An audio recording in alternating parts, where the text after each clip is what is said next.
Hi guys, welcome back to Shai vlogs USA. काफ़ी time बाद vlog कर रही हूँ बिकॉज़ टाइम बहुत कम मिलता है यहाँ पे। मुझे यहाँ पे अभी पूरे 2.5 महीने हो चुके हैं। काफ़ी ज़्यादा एक्सपीरियंसेस हैं। धीरे धीरे करके I shoot videos regarding that information I collected through out my 2.5 months and अभी बैठ बैठ के ये सोच रही थी कि मैं एक बार आपके लिए वीडियो बनाऊं कि जो मेरा एक्सपीरियंस रहा था यूएस इंटरव्यू के बारे में। मैंने अपना इंटरव्यू दिया था 24 जून 2024। बट मैं यहाँ पे आई जनवरी में बिकॉज़ मेरे घर पे थोड़ी प्रॉब्लम थी, तो उस करके मैंने अपना जो कोर्स था वो डेफरल कर लिया था। मेरा इंटरव्यू 8:45 था, इसलिए मैं वहाँ पे 1 घंटे पहले पहुँच गई थी क्योंकि वहाँ पे जो एडमिशन्स हैं कंसल्टेंसी के अंदर, वो 1 घंटे पहले 45 मिनट्स पहले ही वो आपको एडमिट करना शुरू कर देते हैं। वहाँ पे पहले मेरा सिक्योरिटी चेक हुआ। चेक होने के बाद मैं वहाँ पे एंटर की। एंटर करने के बाद वहाँ पे आपको वेटिंग एरिया होता है, वेटिंग एरिया में बैठना होता है एंड रो वाइज वो आपको अंदर लेके जाते हैं। जब आप कंसल्टेंसी इमिग्रेशन जो ऑफिस है उसके अंदर जाते हो, वहाँ पे you have to go for biometrics और आपकी फ़ोटो होती है, आपके सारे डॉक्यूमेंट स्कैन होते हैं। उसके बाद आपको एक क्यू में लगना होता है। काफ़ी लंबी क्यू होती है, पर लोग कहते हैं कि वहाँ पे 3-3 घंटा वेट करना पड़ता है, बट ऐसा कुछ नहीं है। वहाँ पे आपका ये लोगों के पास टाइम नहीं होता है। They will conduct your interview for only 20 second, 30 second, 1 minute, depends on the psychology of the interviewer. मैं वहाँ पे खड़ी थी लाइन में। 15-20 मिनट्स में मेरी टर्न आ गई। दिल्ली की बात कर रही हूँ। My interview was in Delhi. Okay, वहाँ पे मैंने लाइन में जाने के बाद मेरी विंडो थी 15। He was a like white, he has a golden beard and वो 35 के अराउंड लग रहा था। He was very nice. तो मैं देख रही थी, जब मैं लाइन में थी तो मैं ये देख रही थी कि जो ब्लैक पीपल हैं, जो वो बहुत ही कम वीज़ा इशू कर रहे थे। वाइट पीपल डज, बट वो भी मतलब डिपेंड करता है। मैं 15 पे तो हो ही नहीं रहे थे वीज़ा एक्सेप्ट। मैं बहुत वरिड थी, मैं भगवान को बोल रही थी कि भाई यहाँ पे मेरी टर्न ना आ जाए, बट वहाँ पे आई। मैं नर्वस हो गई थी जब मुझे पता लगा कि I have to go to the 15th window. मैं थोड़ी सी नर्वस हुई थी, बट इतनी नर्वस नहीं थी। बहुत चिल मार रही थी मैं, आई डोंट नो व्हाई, क्योंकि मुझे यकीन था कि मेरा नहीं होगा because I was under prepared. मुझे ये था कि हाँ भाई, क्वेश्चन पूछेंगे, सच्ची हूँ, जो पूछेंगे बोल दूंगी, इसमें क्या है। तो 15 जब मेरी टर्न आई तो आई वेंट। आपको वहाँ पे जब टर्न आएगी ना, आपको एक बंदा ऑलरेडी इंटरव्यू दे रहा होगा तो आपको एक स्टेप पीछे रखेंगे वो, कि इसके बाद आप जाओगे। फिर उसके बाद आप जाओगे। हैशटैग आपको वहाँ पे चूज़ करने का टाइम नहीं मिलेगा कि you can choose which window you want to go, right. They will send you your themselves only. मैं वहाँ पे गई। He asked me for my I-20 and passport. Then I gave him. Then he was not able to scan my DS-160. So he asked for the DS-160 form. I gave him. He scanned that. Then he saw that I have a like. He just asked me, when did you completed your bachelor's? I said 2024.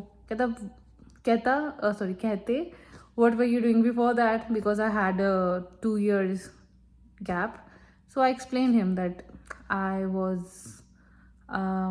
like when I've completed my 12th standard, I did that.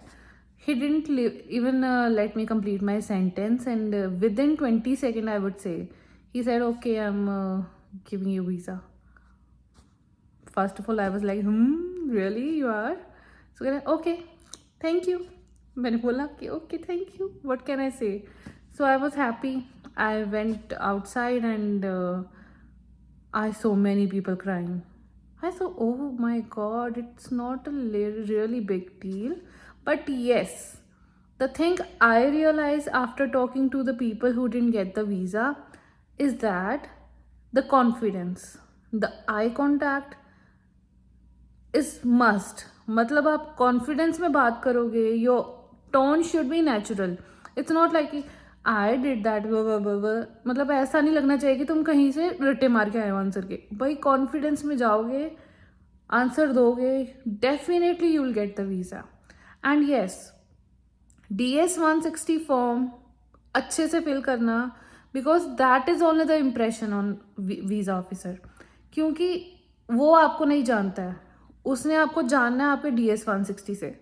अपने DS-160 को बहुत research करके fill करना. अगर आपका कोई gap है तो उसको बहुत तरीके से समझाना, बिकॉज गैप वाला क्वेश्चन ये पूछते ही पूछते हैं.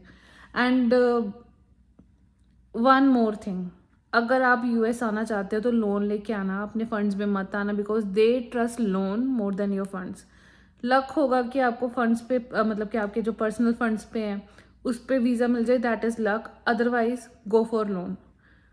लोन के लिए दे विल नॉट डाउट कि भाई हमारी फ़ीस रुक जाएगी या क्या है, कल को आपके पेरेंट्स को कोई प्रॉब्लम हो जाए तो आपकी फ़ीस नहीं रुकेगी, उनकी उनकी फ़ीस आएगी.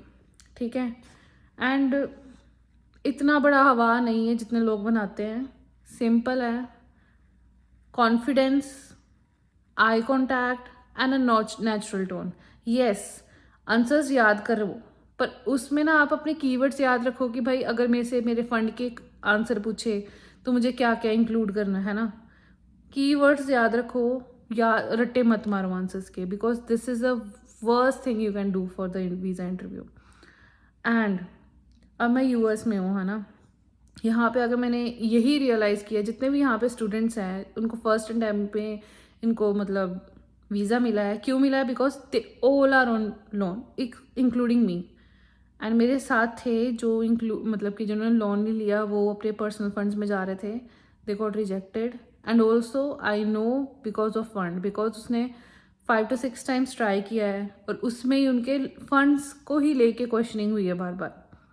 सो फंड्स को लेके एंड फादर के प्रोफेशन को लेके बात हुई है. इसलिए प्रोफेशन जो मर्जी हो, लोन लेके आओ, they will not question you funds. And that's it. Small video but little informative. And आपका कॉन्फिडेंस बढ़ाने के लिए कि अगर आपको पूरी गाइडेंस चाहिए कि भाई क्या आंसर किस तरीके से बनाना है, तो you can contact me by commenting my down below. ठीक है. तो अगर आपको मेरे व्लॉग्स में थोड़ा इंटरेस्ट आ रहा है तो आप मुझे बता सकते हैं कि भाई आप और व्लॉग्स बनाओ, थोड़ा मोटिवेट करो मुझे कि मैं यहाँ US के व्लॉग्स बनाऊँ, आपको इन्फॉर्मेशन दूँ कि भाई US में सही में क्राइटेरिया क्या है, क्या सिनेरियो यहाँ का. आपको सारी बातें बताऊँगी. 2.5 महीने में तो इतना पता लग ही गया, बिकॉज जो हम इंडिया से सोच के आते हैं इसके बारे में वो वैसा बिल्कुल नहीं है. ठीक है. तो अगर आपको इंटरेस्ट है तो कमेंट करो, लाइक करो, सब्सक्राइब करो, शेयर करो और मुझे मोटिवेट करो. Bye bye.